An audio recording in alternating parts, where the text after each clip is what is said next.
All right, let's go and express a step through of my editing workflow. So this is the final image. Let's go to the original photograph. That's what it looks like there. And again, the final image. Let's go all the way back to square one. I always duplicate the original image, call that layer background, and then turn the original layer off. First step was to remove the flash that was the tripod in there. So we've done that just by adding new blank layers and then using the stamp and healing brush tools with a little bit of masking as well. Next thing I had to do was fill in the bush around the backside of the image to take the focus away from that and back onto the center of the image. I've done that by dragging layers and masking them, and with a little bit of blending option work as well. So as you can see, as I fill in each of these layers, there's a whole heap of work that's gone into blending and masking and getting that to look like it's a nice full area of bush.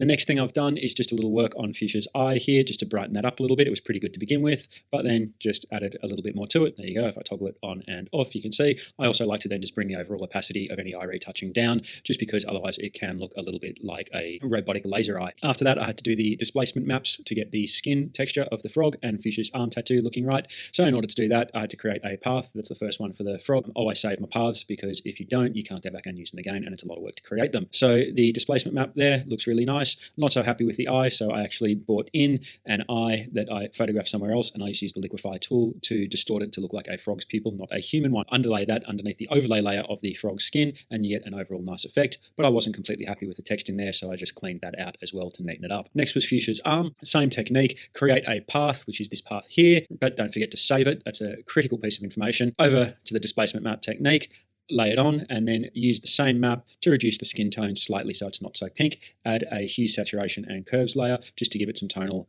clarity, and that gives you the displacement map overlays to get that effect. Next thing I wanted to do was reduce all the area down the front here on the left and right hand side from being so bright. Now, the easiest way to do that was to actually bring in other images shot on the day that were not as bright. So remember, when you're out shooting in the field, shoot lots and lots of images, especially when you're compositing. That was difficult. So you don't have to try and do stuff like this, which is obviously a blown out highlight with, say, a curves layer, which just doesn't work that well, as opposed to doing something like that, which brings in a really, really nice even lighting effect. And if you can zoom in, you can see you can barely tell it's been done if you do the masking right. So always shoot lots of images. Next layer is where you start to see some dramatic change. Firstly, in an overall curve layer, just to darken all the elements of the image that I don't want to have that much attention on. Just toggle that off and on for you again so you can see what's going on. Next, much more subtle, dodge and burn. I always do it on two different layers. I just fill a blank layer with 50% gray and then dodge on one, burn on the other. So dodge the highlights and any shadows that you want to reduce, and burn the shadows that you want to enhance. So overall, the dodge, burn, and curve folder has a fairly dramatic effect, even though those dodge and burn layers are very subtle. There they are again, off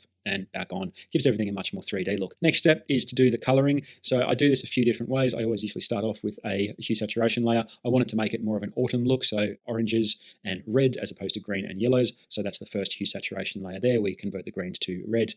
Next one was just to bring down this section here of the grass because it started to look a little bit fluoro, and then I added a vibrance layer onto Fuchsia and the frog just to make them pop a little bit more. My next step is what I call a clean, which is when I create a blank layer and I use the healing brush tool as well as the clone stamp to mask out any areas of the image that I don't want or actually overlay them. So I usually do that by creating a guide layout like this, zooming all the way into 100%, starting in the bottom left-hand corner, sometimes more than 100%, and then I'll work up this column and down the next column and just stamp out or heal anything that I don't want to be there. So to give you an idea about what that looked like, I'll just clear these guides quickly. The clean layer looked like that. So mostly just getting rid of little highlight flecks that I didn't want to appear as distractions in the image, but anything as well like skin tone defects or anything like that you can get rid of really easily. The next part here, this reflection in the water, I just wasn't happy with. It was distracting me. I kept seeing it, so I thought I'll just get rid of it, which is what I did there. Very, very simple to do, as long as you just do everything on a new layer. That way you're never affecting your background layer. All of these edits are non-destructive. After that, I added my vignettes in. Now, some people do this later on in the workflow. I tend to do it fairly early because sometimes I like to put things on top of the vignettes. It also gives you a really great idea about where you're at and what parts of the image need darkening and which parts need brightening to gain more attention. Very hard to create one mask that looks exactly like all three of these put together, so I just use three different curved layers, a smaller lips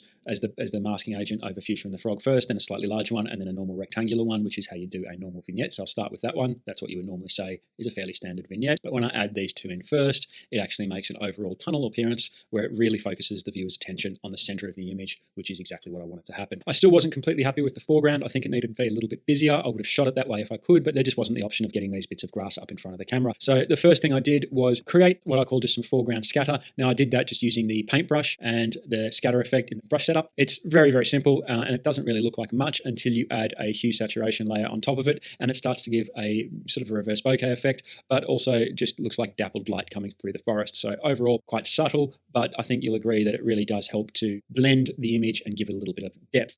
Once I'd done that, I thought, while I'm creating little bits of magic, I'm going to throw in a few little lights. So I just created these tiny little catch lights here, which were done using the render lighting effects tool, or render lens flare, sorry, in Photoshop. If you do them on individual layers, then you can add a hue saturation layer to them as well, which will color them nicely or any way you want. So I've called that layer Fantasy Lights. Very, very subtle, just a little touch of lighting effect, and foreground scatter for that whole layer.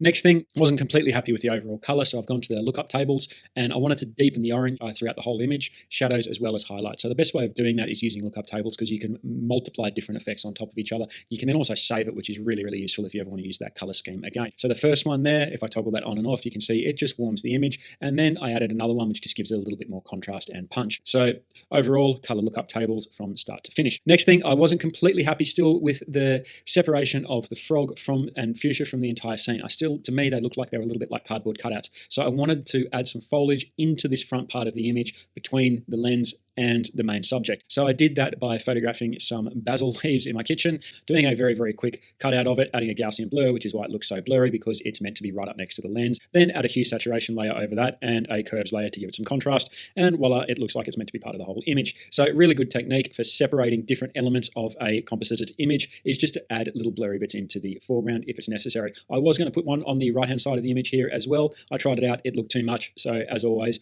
be subtle with what you do. Then for the last thing, I just thought that the shadowing around on Fuchsia and on the ground in front of her and this side as well needed to be enhanced a little bit. So I brought in another image very, very simply. I just photographed some plants out in the backyard. Let me just show you what that looks like without a mask. So that's what it is there. I changed the blend mode on it to linear burn, which is why it looks like a shadow. It's much better than painting with a black brush. It actually is a legitimate shadow. So if I turn that on and off, you can just see how it's basically added some shadowing to the whole foreground of the image. And that is complete. So I stamp visible, which means to blend all these layers into one, and then go back all the way to the original image so I can toggle the start and finish product for you. That's where we started, and that's where I ended up. If you like what you see and you want a little bit more information, hit me up in the comments below. I'm happy to elaborate on a lot of the techniques here, and if I can't do a great job in a comment, I'll point you to a tutorial that will explain it step by step. Lastly, if you like the look of this image and you want to know the story behind it, head over to my website at joelcoleman.com, head to the podcast page and listen to the podcast with Fuchsia Sims. It will explain everything behind why we decided to create this image. Thanks for listening. I'm going to go take a breath.